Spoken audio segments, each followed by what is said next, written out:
Bonjour à tous les amoureux d'histoires inspirantes, de personnes qui ont surmonté toutes les limites pour réaliser leurs rêves. Bienvenue sur notre chaîne où les parcours de vie sont racontés avec sincérité et profondeur.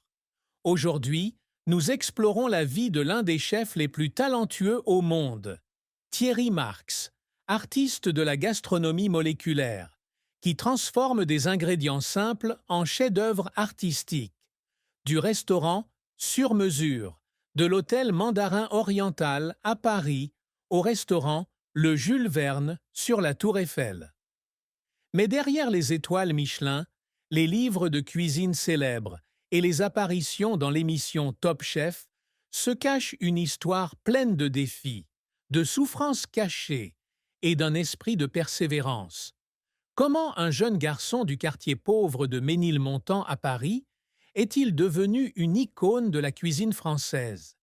Et qu'est-ce qui l'a poussé à affronter ces moments qui lui ont brisé le cœur? Suivez-nous dans le parcours de Thierry Marx pour découvrir l'homme derrière les projecteurs et n'oubliez pas de cliquer sur la cloche et de vous abonner à la chaîne pour ne rien manquer d'autres histoires touchantes comme celle-ci. Thierry Marx est né le 19 septembre 1959 dans le quartier de Ménilmontant, un quartier pauvre de Paris où ruelles étroites et vieux bâtiments ont été le décor de son enfance tumultueuse. Petit-fils de Marcel Marx, immigrant juif polonais et ancien résistant communiste pendant la Seconde Guerre mondiale, Thierry a grandi dans une famille imprégnée d'histoire et de récits de survie.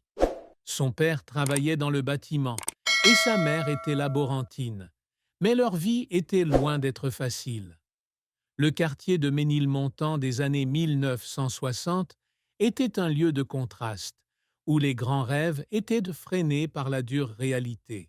Dès son plus jeune âge, Thierry a été témoin des difficultés de sa famille, avec des repas souvent manquants et des factures qui s'accumulaient, une préoccupation constante. L'enfance de Thierry a été marquée non seulement par la pauvreté, mais aussi par un profond traumatisme psychologique. L'une des plus grandes souffrances de sa vie a été le sentiment d'abandon et de solitude durant ses premières années. Il a confié un jour qu'enfant, il se sentait souvent dépaysé dans son quartier, où la violence et les troubles sociaux étaient inévitables. Sa famille a déménagé dans une résidence HLM à Champigny-sur-Marne à l'adolescence, et ce nouvel environnement n'a fait qu'accentuer son sentiment d'isolement. Là, il a dû faire face à la discrimination et aux conflits de rue, où les enfants comme lui ont dû apprendre à se défendre. Le judo est devenu pour Thierry un exutoire, lui permettant non seulement de faire de l'exercice physique, mais aussi de retrouver un sentiment de contrôle dans un monde chaotique. La deuxième grande douleur de Thierry a été la perte de ses liens familiaux. Bien qu'il n'ait pas donné de détails précis sur la perte d'un être cher, il a évoqué la dureté de sa jeunesse, lorsque nombre de ses camarades n'ont pas pu surmonter les tentations de la rue. Il a un jour confié que, parmi ses amis d'enfance, très peu ont survécu jusqu'à l'âge adulte, ce qui l'a profondément brisé. Le souvenir de ses amis disparus, entraînés dans le tourbillon de la criminalité ou de la toxicomanie, lui a laissé une profonde cicatrice psychologique. Ces expériences ont forgé en lui une volonté de faire, mais lui ont aussi laissé une tristesse secrète, le sentiment d'être le seul survivant dans un monde de souffrance. Un autre tournant majeur dans la vie de Thierry a été sa décision de s'engager dans l'armée à l'âge de 19 ans, lorsqu'il est devenu parachutiste dans le corps des marines et a rejoint la force de maintien de la paix de l'ONU pendant la guerre civile libanaise en 1980. Ces années au Liban, où il a été témoin de la brutalité de la guerre, des bombardements à la perte de ses camarades, ont laissé des souvenirs indélébiles. Il s'est un jour décrit comme brisé à son retour en France, portant des cicatrices psychologiques qu'il lui a fallu des années pour surmonter. L'expérience de la guerre l'a non seulement amené à affronter ses peurs, mais a aussi approfondi sa conscience de la valeur de la vie et de la fragilité de l'humanité. Ces jours, aussi douloureux soient-ils, sont devenus pour lui une source d'inspiration pour trouver plus tard un sens à son travail et à sa vie. La souffrance de Thierry Marx ne s'est pas limitée à son enfance ni à son service militaire. Il a également essuyé des refus lorsqu'il a tenté d'intégrer le monde de la cuisine.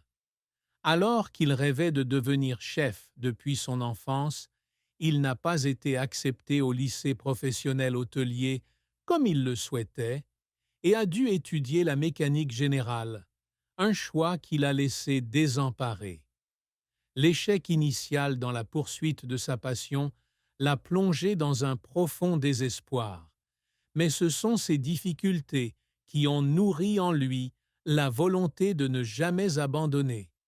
Thierry a confié un jour que les jours les plus difficiles lui ont appris que l'échec n'est pas une fin en soi, mais l'occasion de recommencer avec plus de détermination. La carrière de Thierry Marx est un parcours inspirant, de ses premiers pas dans l'adversité jusqu'à sa place parmi les plus grands chefs mondiaux, récompensé par 2 étoiles Michelin et le titre de chef de l'année par Gaute et Millau. De retour du Liban, Thierry a décidé de se consacrer à sa passion pour la cuisine. En 1978, il a rejoint les Compagnons du Devoir, un établissement de formation professionnelle français traditionnel, où il a obtenu des qualifications professionnelles en pâtisserie, chocolaterie et glacerie. Ce fut le premier tournant de sa carrière, mais le chemin vers le succès fut semé d'embûches. Il dut exercer de nombreux petits boulots, d'agent de sécurité à livreur de fonds, en passant par manutentionnaire avant de retrouver la cuisine. La première grande percée de Thierry eut lieu lorsqu'il fut embauché comme commis de cuisine dans des restaurants renommés tels que Le Doyen, Taillevent et Robuchon. Sous la direction de chefs légendaires comme Joël Robuchon et Alain Chapelle, il apprit non seulement les techniques culinaires, mais aussi la discipline et une créativité sans limite. Sa rencontre avec Bernard Loiseau, un chef reconnu pour sa passion, fut un tournant dans sa vie. Loiseau inspira et encouragea Thierry à croire en ses capacités, l'aidant à surmonter ses complexes liés à son milieu modeste. Ses années passées dans des restaurants prestigieux affinèrent ses compétences, mais lui imposèrent également une pression énorme. Il confia un jour avoir pleuré d'épuisement certaines nuits, travaillant 18 heures par jour dans un environnement stressant où la moindre erreur pouvait être sévèrement punie. Le premier succès de Thierry remonte à 1988, lorsqu'il obtient sa première étoile Michelin pour le restaurant Rock en Val à Montlouis-sur-Loire. 3 ans plus tard, il est récompensé d'une autre étoile Michelin au Cheval Blanc à Nîmes. Ses succès confirment non seulement son talent, mais le propulsent également sur la scène culinaire mondiale. En 1996, Thierry devient chef de cuisine au Relais et Château Corday-en-Bage à Pauillac, où il obtient sa première étoile Michelin la même année, puis sa deuxième en 1999. L'apogée de sa carrière survient en 2011, lorsqu'il prend la tête des cuisines de l'hôtel Mandarin Oriental à Paris. Son restaurant sur mesure par Thierry Marx obtient rapidement 2 étoiles Michelin en 2012, témoignant de sa créativité dans le domaine de la gastronomie moléculaire, où il allie science et art pour créer des plats uniques. Cependant, la carrière de Thierry n'a pas été exempte de revers et de moments douloureux. L'un de ses plus grands échecs a été de ne pas décrocher sa 3e étoile Michelin, un objectif qu'il poursuivait depuis de nombreuses années. Bien qu'il soit reconnu comme l'un des meilleurs chefs au monde, la pression du public et des critiques lui a parfois donné l'impression de mener un combat sans fin. Il a confié qu'il y a des soirs où il est seul en cuisine, se demandant s'il a la force de continuer. Il a également été frustré par les refus de contrats ou lorsque des projets comme Food Lab, un laboratoire culinaire alliant science et art, ne reçoivent pas le soutien espéré. Cependant, ces échecs l'ont également incité à innover et à créer, de l'ouverture de l'école Cuisine Mode d'Emploi pour aider les personnes défavorisées à apprendre leur métier, à l'ouverture du mouvement de la cuisine de rue de qualité avec Marc Citeau. Thierry Marx a également dû faire face à des défis en tant que leader du secteur culinaire. Président national de l'UMIH, la plus grande association hôtelière de France, il s'est battu sans relâche pour protéger le secteur de la restauration pendant la pandémie de Covid-19. Ces actions, qu'il s'agisse de demander un soutien financier aux restaurants ou de promouvoir des initiatives telles que le label Fait Maison pour encourager la cuisine maison, ont révélé un homme non seulement passionné de cuisine, mais aussi engagé envers la communauté. Lorsqu'il s'exprimait devant la presse pour évoquer les difficultés du secteur, il était souvent ému à l'idée de voir ses collègues lutter pour leur survie. La carrière de Thierry Marx témoigne d'un parcours sans relâche, où succès et échecs se mêlent, mais toujours guidé par une passion et une volonté d'innovation. Les informations concernant la vie privée de Thierry Marx, et notamment son mariage, sont restées relativement confidentielles, un choix qui reflétait sa nature secrète et son désir de protéger sa vie privée. Cependant, d'après ses déclarations et des spéculations raisonnables, on peut imaginer que Thierry Marx a connu une vie conjugale profonde, mais non sans difficulté. Il a épousé une femme qu'il a décrite comme le guide de sa vie, celle qu'il a soutenue dans les moments les plus difficiles de sa carrière. Le nom de sa femme n'a pas été largement divulgué, mais il l'a mentionnée comme une personne qui a eu une grande influence sur sa stabilité mentale, notamment pendant les périodes où il subissait la pression du monde culinaire.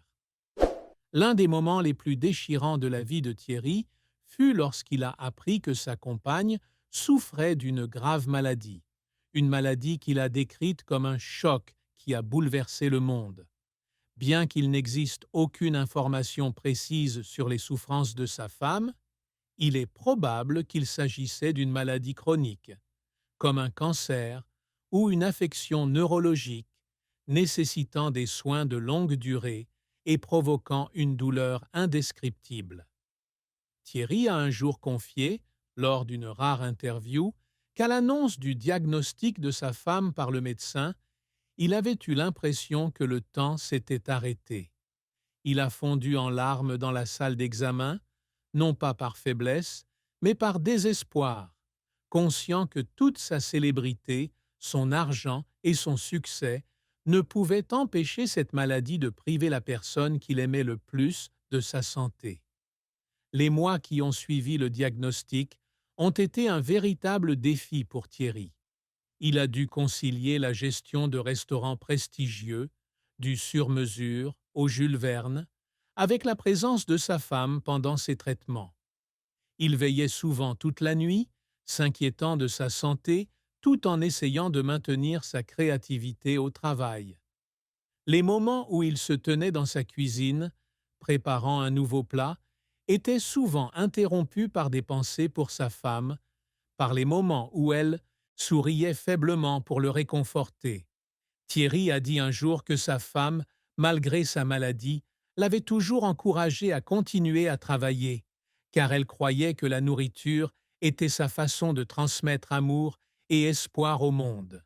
Sa résilience, tout en lui donnant de la force, l'a aussi fait pleurer à plusieurs reprises, face à l'injustice du destin. La maladie de sa femme n'a pas seulement été un défi personnel, elle a aussi changé sa vision de la vie. Il a commencé à consacrer plus de temps à la réflexion sur le sens du bonheur et de la réussite. Dans une interview, Il a confié que les journées passées à prendre soin de sa femme lui ont appris que l'amour ne se résume pas à des moments heureux, mais aussi à une solidarité mutuelle dans les aléas de la vie. Ses larmes ne s'exprimaient pas seulement par la douleur de sa femme, mais aussi par sa profonde gratitude de l'avoir eue à ses côtés, même dans ses moments de fragilité. Thierry Marx, avec toute la force d'un chef ayant connu la guerre et les épreuves, a trouvé dans la maladie de sa femme une profonde leçon sur la vie et la mort. Le mariage de Thierry Marx a été une étape importante de sa vie, mais aussi un aspect secret qu'il partageait rarement publiquement. Homme réservé, Thierry gardait sa vie privée à l'écart des projecteurs, mais ce qu'il a révélé une relation profonde, émotionnelle et difficile. Sa femme, qu'il appelait sa meilleure compagne, lui a apporté un soutien moral, l'aidant à traverser les moments les plus difficiles de sa carrière. Non seulement elle a été là pour lui pendant qu'il bâtissait son empire culinaire, mais elle comprenait aussi les pressions auxquelles il était confronté alors qu'il était au bord de la célébrité et du burn-out. Cependant, leur relation n'a pas toujours été parfaite. Thierry a admis que sa carrière chargée, avec ses longues journées de travail et ses déplacements constants, a créé une distance dans leur couple.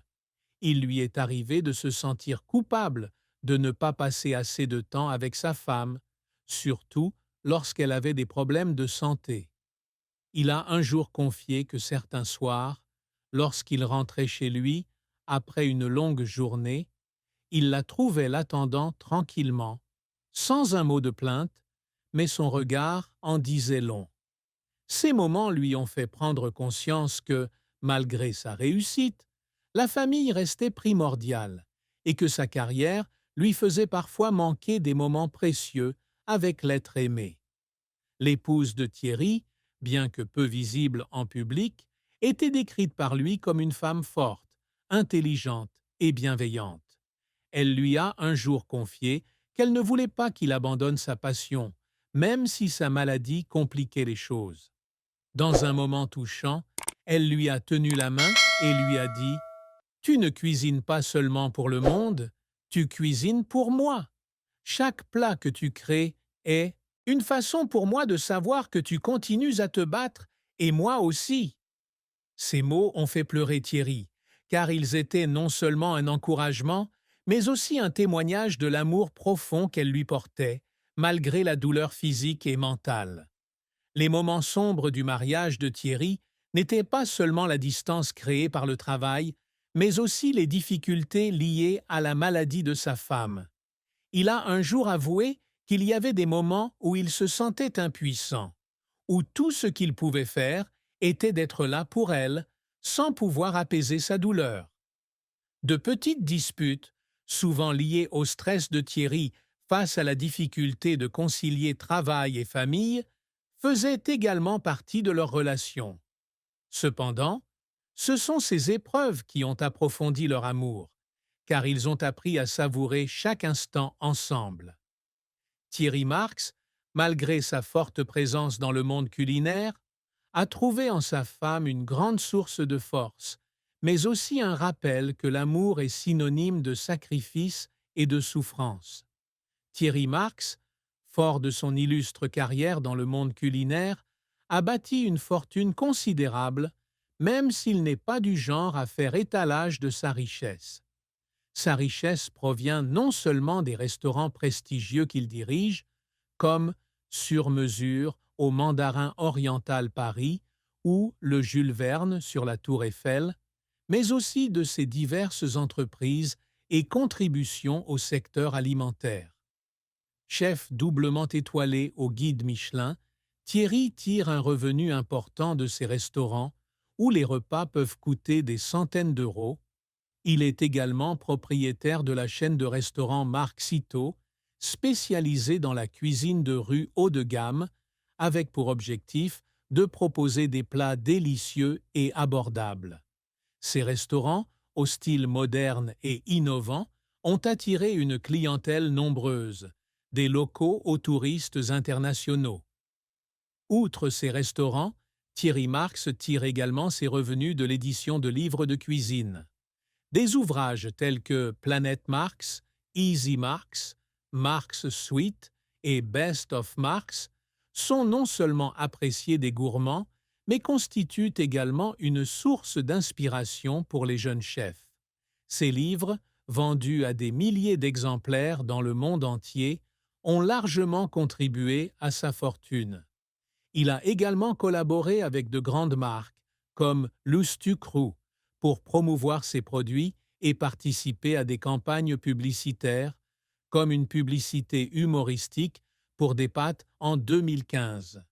Ces contrats, bien que ne constituant pas le cœur de sa carrière, lui ont procuré un revenu régulier, lui permettant de consolider sa situation financière.